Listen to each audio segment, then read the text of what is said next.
बिस्मिल्लाहिर्रहमानिर्रहीम। रब्बिशरह ली सदरी वयस्सिर ली अमरी वहलुल उक़्दतम मिन लिसानी यफ़क़हू क़ौली। आज हम अपने माशरे में मौजूद कुछ ऐसे रसूम व रवाज के बारे में जानने वाले हैं जो दरअसल दीन के साथ वाबस्ता नहीं हैं, लेकिन उनको इस तरह से माना जाता है जैसे वो दीन ही का हिस्सा होते हैं। आज सुबह की बात है कि मैं सूरह कसस को समझ कर पढ़ रही थी, जब मेरे ऊपर ये बात आया हुई कि कई ऐसी चीज़ें हैं जो हम इस तरह से मानते हैं कि जैसे ये दीन का हिस्सा हों, लेकिन ये दीन का हिस्सा नहीं है। जैसा कि आपको मालूम होगा,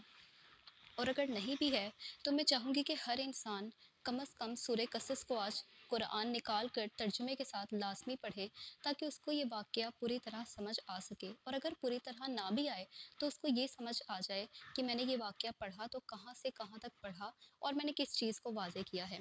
सूरह कसस के अंदर अल्लाह ताला ने मूसा अलैहिस्सलाम का वाक़या बयान फरमाया है कि जब उनसे एक शख्स कत्ल हो जाता है और फिर वो वहाँ निकलते हैं और मदियन की राह लेते हैं। मदियन जाकर उनको दो ख़वातीन नज़र आती हैं जो अपने जानवरों को पानी पिलाने के लिए इंतज़ार कर रही होती हैं। मूसा अलैहिस्सलाम उनकी मदद कर देते हैं, तो वो दोनों ख़वातीन अपने घर जल्दी चले जाती हैं। यानी अगर वो रोज़ाना 10 अपने घर से 10 बजे निकलती हैं तो दोपहर के 1-2 बजे घर जाया करती थीं, काफ़ी वक्त के गुजरने के बाद। उस दिन जब मूसा अलैहिस्सलाम ने उनकी मदद कर दी तो वो ख़वातीन अपने घर 1 या 2 घंटे के बाद चली गईं। उनके वालिद ने जब उनसे पूछा कि आप इतना जल्द कैसे आ गईं, तो उन्होंने बताया कि एक मर्द था जो नेक था और जिसने हमारी मदद कर दी। बाप ने उनमें से एक बेटी को, जिसने ये सारा वजाहत उनको दी थी, सारी वजाहत उनके सामने पेश की थी, उसको वापस भेजा और कहा कि उस मर्द को बुला कर लाओ, हम उसको उजरत देते हैं। मूसा अलैहिस्सलाम के पास वो लड़की गई और उसने जाकर कहा कि मेरे वालिद आपको बुला रहे हैं ताकि आपको उजरत दी जाए। मूसा अलैहिस्सलाम उसके साथ चल दिए। अब देखिए आगे मूसा अलैहिस्सलाम जब उनके घर गए, मूसा अलैहिस्सलाम ने शुएब अलैहिस्सलाम से जाकर अपना सारा हाल बयान किया कि मेरे साथ ये कुछ हुआ था, मिस्र में ये सब चल रहा था, बेटे कत्ल किए जा रहे थे, मुझे बचा लिया गया, अल्लाह ने मुआवजा किया, और फिर ये कि मैं उसी फ़िरौन के महल में पला बढ़ा जिस फ़िरौन ने मुझे कत्ल करना चाहा था और मेरे कत्ल की बिना पर तमाम लड़कों को कत्ल कर दिया था जो बनी इसराइल में पैदा हो रहे थे। अब यहाँ पर पहली चीज़ जो मैं आपको बताना चाहूँगी वो ये कि मूसा अलैहिस्सलाम और उस लड़की के दरमियान जो बातचीत हुई थी, अव्वल तो ये कि अल्लाह ताला फरमाते हैं कि वो लड़की हया के साथ चलती हुई आई थी। यानी अगर हम आज की अपनी बेटियों को देखें तो हमारी बेटियों में ये हया नहीं है कि वो एक नामहरम के सामने जब बात करेंगी तो किस तरह से करेंगी। हमारे यहाँ बच्चियों में अमूमन ये रवाज है कि वो हंसती हैं, खिलखिलाती हैं और वो हया का दामन छोड़ देती हैं। और हया का दामन किसी औरत में उस वक्त आता है जब उसका किसी के साथ रिश्ता बन जाता है। यानी अल्लाह ताला हमें यहाँ पर एक ऐसी लड़की का वाक़या बता रही हैं कि जिसके दिल में मूसा अलैहिस्सलाम के लिए मोहब्बत पैदा हुई थी, चाहत पैदा हुई थी, और फिर उसने मूसा अलैहिस्सलाम को पसंद किया था। जब मूसा अलैहिस्सलाम उस औरत के घर गए हैं और शुएब अलैहिस्सलाम को जाकर अपने तमाम अहवाल बताए हैं कि मेरे से ये गलती हुई थी, मैं अपने वतन से निकाला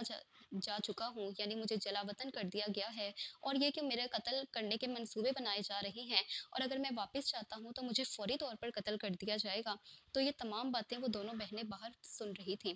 और फिर उनमें से वही एक लड़की जो मूसा अलैहिस्सलाम को पसंद करती थी, उसने अपने वालिद शुएब अलैहिस्सलाम को बुलाया और उन्हें कहा कि वालिद, क्या हम ऐसा ना करें कि इनको अपने यहाँ काम पर रख लें।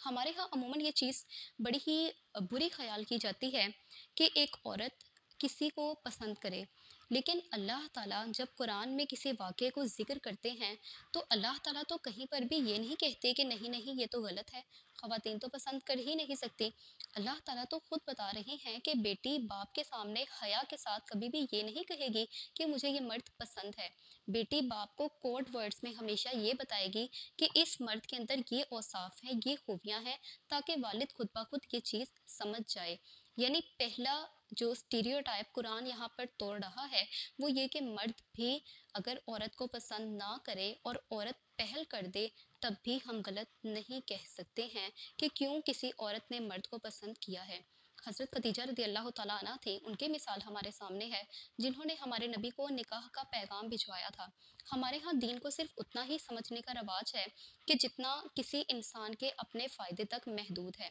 यानी मुझे जो चीज़ मेरे फ़ायदे की लगेगी, मैंने उतनी आयत को याद किया, अहादीस को याद किया, अपनी ज़िंदगी में उन पर अमल कर लिया, बस। उससे आगे मुझे पता ही नहीं कि दीन में कोई चीज़ भी मौजूद है। यानी सबको ये मालूम होगा ये वाक़या कि खदीजा रज़ी अल्लाह तआला अन्हा ने निकाह का पैगाम भिजवाया, लेकिन सभी अपने बच्चों के वक़्त आने पर भूल जाएँगे।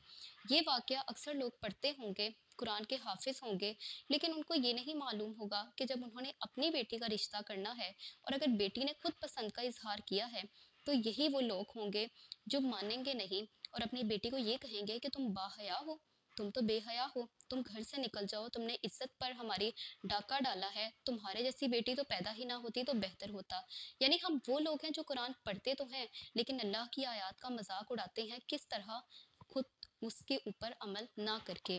पहली चीज़ जो अल्लाह यहाँ पे बयान फरमा रही हैं वो ये कि औरत भी पसंद कर सकती है और इजहार भी अपने वालिद के सामने कर सकती है। उसके बाद हमारे यहाँ अमूमन ये कहा जाता है कि कोई एक इंसान अगर पाकिस्तान से है तो वो बाहर की किसी भी मर्द से औरत से शादी नहीं कर सकता। लेकिन यहाँ पे अगर हम देखें तो वो लड़की शुएब अलैहिस्सलाम की जो बेटी हैं वो अरब हैं, यानी वो बनी इसराइल से नहीं है, लेकिन मूसा अलैहिस्सलाम बनी इसराइल से हैं। यानी अल्लाह ताला यहाँ पे जब उनकी शादी का जिक्र करने वाले हैं तो अल्लाह ताला हमें बता रहे हैं कि अगर आप एक मुल्क से हैं या आप एक शहर से हैं और आपको कोई एक ऐसा इंसान पसंद आ रहा है जो आपके शहर का, आपके मुल्क का नहीं है, तब भी आप उससे शादी कर सकते हैं। इसमें कोई भी मज़ायका नहीं है। अमूमन हमारे यहाँ बिलखसूस पाकिस्तान में इस चीज़ पर बहुत से मसाइल खड़े किए जाते हैं कि नहीं, जब वो तुम्हारी नस्ल का नहीं, जब वो तुम्हारे रंग का नहीं, जब वो तुम्हारे बिल्कुल कौम का नहीं, तो तुम उससे शादी नहीं करोगे। लेकिन अल्लाह ताला ने इस पर कोई भी मसला खड़ा करने के बारे में हमें कहा ही नहीं है। दूसरी चीज़ क्या है कि हम अगर किसी मुख्तलिफ नस्ल में शादी करना चाहें, मुख्तलिफ कौम में शादी करना चाहें, मुख्तलिफ रंग के लोगों में शादी करना चाहें, तो हम कर सकते हैं। इस पर किसी भी तरह का एतराज़ बनता ही नहीं है। तीसरी चीज़, हमारे यहाँ ये चीज़ बड़ी ही बुरी ख्याल की जाती है कि कोई मर्द किसी औरत के वालिदैन के घर पर रहे। अगर किसी की मजबूरी है तो दीन में कहीं भी ये नहीं है कि वो फिर भी घर बदर रहे, घर से बाहर रहे, औरत को भी अपने साथ सड़कों पर लेकर फिरे और उसको अपने माँ बाप के घर ना रखे और ख़ुद भी उसके माँ बाप के घर ना रहे। मूसा अलैहिस्सलाम के पास घर नहीं था, उनकी वालिदा वहाँ मौजूद हैं, लेकिन वो अगर वापस मदियन से चले जाते हैं मिस्र की जानिब तो उन्हें कत्ल कर दिया जाएगा। अब उन्होंने क्या किया है, उनके ससुर ने यानी शुएब अलैहिस्सलाम ने उन्हें अपने घर पर रहने की पेशकश की है, तो मूसा अलैहिस्सलाम मान गए हैं। अब अल्लाह ताला चाहते तो इस पार्ट को स्किप कर देते, लेकिन अल्लाह ताला चाहते हैं कि वो हमारे यहाँ के गलत रस्म और रवाज को तोड़ डालें और अल्लाह ताला हमें ये बता रहे हैं कि किसी भी इंसान का अगर कोई मसला है जो संजीदा है और जो काबिल गौर है, तो एक मर्द किसी औरत के माँ बाप के घर भी रह सकता है और उसके यहाँ काम भी कर सकता है। मूसा अलैहिस्सलाम ने शुएब अलैहिस्सलाम के पास 8 साल तक काम करना था और 8 साल से बढ़ाकर 10 साल भी किए जा सकते थे, ये पहले से ही तय हो चुका था। इस चीज़ में भी कोई भी हर्ज नहीं है और जब कुरान में इस चीज़ में हर्ज नहीं है, तो हम कौन हैं जो अल्लाह की आयत पर ये कहें कि नहीं, औरत कैसे मुमकिन है कि औरत के माँ बाप के घर जाकर कोई शोहर रहे, ये तो गैरत के खिलाफ है। कुरान ने नहीं कहा तो हमारे लिए भी ये गैरत के खिलाफ नहीं है, हमें भी किसी की मजबूरी समझ लेनी चाहिए। चौथी चीज़, हमारे यहाँ अमूमन शादी के बारे में बात होती है तो एक लड़की की माँ और एक लड़के की माँ बात कर रही हैं।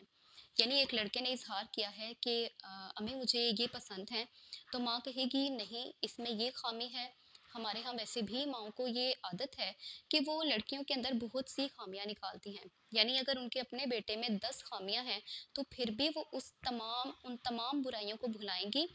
और वो लड़की के घर जाएंगी और बताएंगी कि नहीं, इसके चलने का अंदाज नहीं ठीक। वो दूसरी लड़की के घर जाएंगे, इसकी आंख में मसला है, तीसरी के बालों में मसला है, चौथी का कद छोटा है, पांचवी की नज़र कमज़ोर है। यानी वो हर घर में जाएंगी, बेटी को डिग्रेड करेंगी और अपने बेटे को हर जगह पे बताएंगी कि ये तो ये भी है, वो भी है, ये भी है, वो भी है।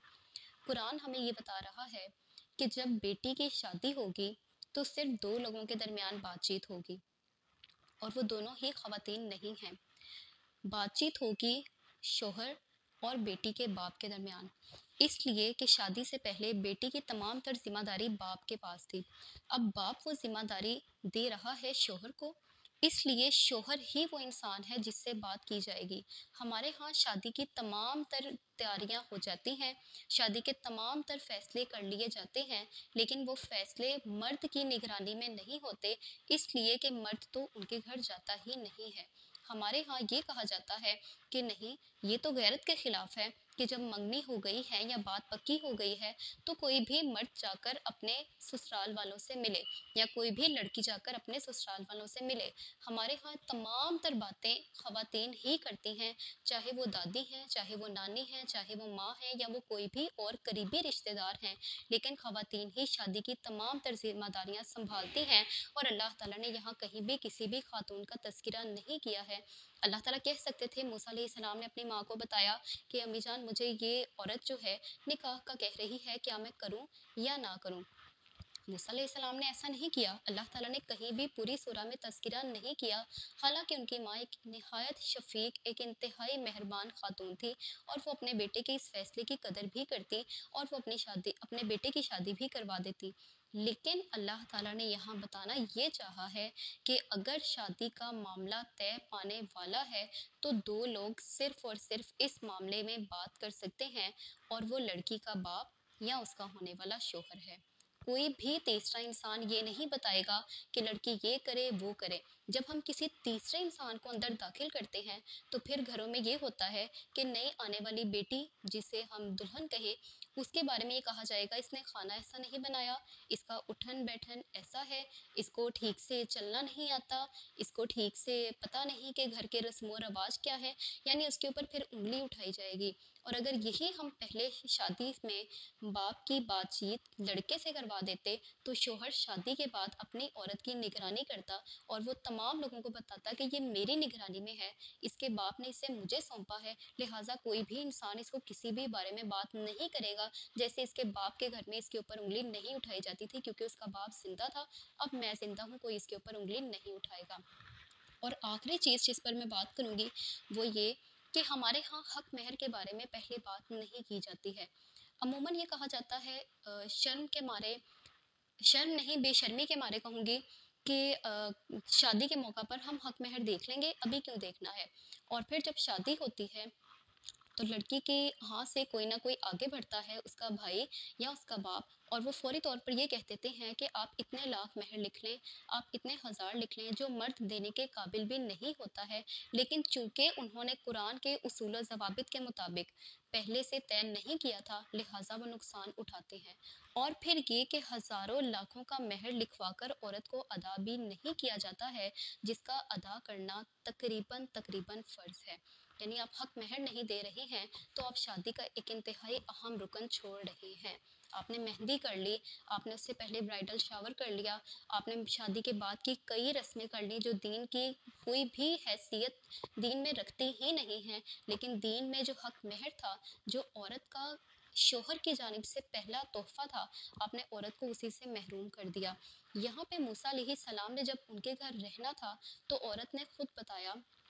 कि 8 साल तक हम इनको नौकरी पर रखते हैं। यानी मूसा अलैहिस्सलाम को शुएब अलैहिस्सलाम ने फिर ये कहा कि आप 8 साल तक नौकरी करें, हम चाहें तो 2 साल मज़ीद बढ़ा दें, आप उसके ऊपर भी एतराज़ नहीं करेंगे कि 2 साल क्यों बढ़ाए गए हैं। यानी हक महर चाहे तो 8 साल की नौकरी हो, चाहे 10 साल की नौकरी हो, लेकिन मूसा अलैहिस्सलाम नौकरी करेंगे, और उन्होंने ये 10 साल पूरे किए थे, यानी उन्होंने हक महर दिया था। हमारे यहाँ क्या है, हक महर लिखवा तो दिया जाता है, अगर औरत के घर वालों की जानिब से किसी ने भी ज़बरदस्ती नहीं की है और मर्द के किसी ख़ानदान के बड़े ने ये बताया कि इतने हज़ार हक महर लिखना है, तब भी औरत को हक महर नहीं दिया जाता है, और उसे ये कहा जाता है कि अभी तो शादी हुई है, अभी तो इतने कर्ज हैं, अभी तो हमारी इतनी मजबूरियां हैं, अभी तो तुम नया नया रिश्ता जो है वो बनाकर आई हो, तो तुम ये पैसे अपने शोहर को दे दो, जब ज़रूरत हो इससे ले लेना। لیکن یہ پہلا تحفہ ہے جو مرد اپنی عورت کو دیتا ہے، اور اگر آپ نے اس سے وہی لے لیا ہے یا اس کو وہ ادا کرنے کی ہی آپ نے زحمت نہیں کی ہے، تو آپ نے اپنی شادی کو پوری طرح سے جائز یا حلال تو کیا ہی نہیں ہے۔ یہ وہ چیزیں ہیں جو میں نہیں کہہ رہی، یہ وہ چیزیں ہیں جو قرآن کہہ رہا ہے، اور ہم نے اپنے رسم و رواج میں ان چیزوں کو کہیں پر شامل ہی نہیں کیا ہے۔ اور پھر ہم ہی وہ لوگ ہیں جو اٹھ کر یہ کہتے ہیں کہ کفار یہ کر رہے ہیں، نان مسلمس یہ کر رہے ہیں، وہ جو لوگ کافر ہیں وہ یہ کر رہے ہیں، وہ ستارہ پرست ہیں وہ کر رہے ہیں، وہ آگ کی پرستش کرتے ہیں وہ یہ غلط کر رہے ہیں، دین اسلام کو اس نے نقصان پہنچایا ہے۔ لیکن دین اسلام کو سب سے پہلا نقصان میں نے پہنچایا ہے، کیونکہ میں نے قرآن کو نہیں سمجھا، میں نے اس پر عمل نہیں کیا۔ دین اسلام کو دوسرا نقصان آپ نے پہنچایا ہے، کیونکہ آپ نے قرآن کو نہیں سمجھا اور اس پر عمل نہیں کیا۔ دین اسلام کو تیسرا نقصان ہر مسلمان نے پہنچایا ہے، کیونکہ اس نے اپنی کتاب پر نہ تو سمجھا، نہ کتاب کو پڑھا، نہ کتاب پر عمل کیا۔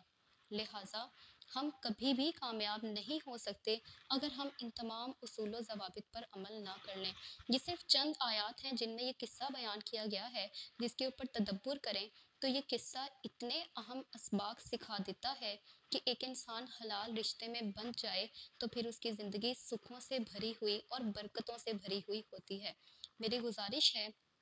ہر اس انسان سے جو اس کو سن رہا ہے کہ جب آپ تک دین کی کوئی بات پہنچ جائے یا قرآن کی کوئی بات پہنچ جائے تو سر تسلیم خم کرنا سیکھیں، سر کو جھکانا سیکھیں، اور اس کے بعد توبہ کر لیں جو بھی آپ نے کام کیا ہے۔ اگر آپ کی شادی ہو چکی ہے تو جتنے غلط کام کیے ہیں وہ ٹھیک ہے، لیکن آگے اپنی اولاد کے لیے وہ تمام کام نہ کریں جو آپ کے ساتھ ہوئے ہیں۔ اور اگر آپ کی شادی ہونے والی ہے تو آپ پہلے ہی سے قرآن کو کھول کر پڑھیں،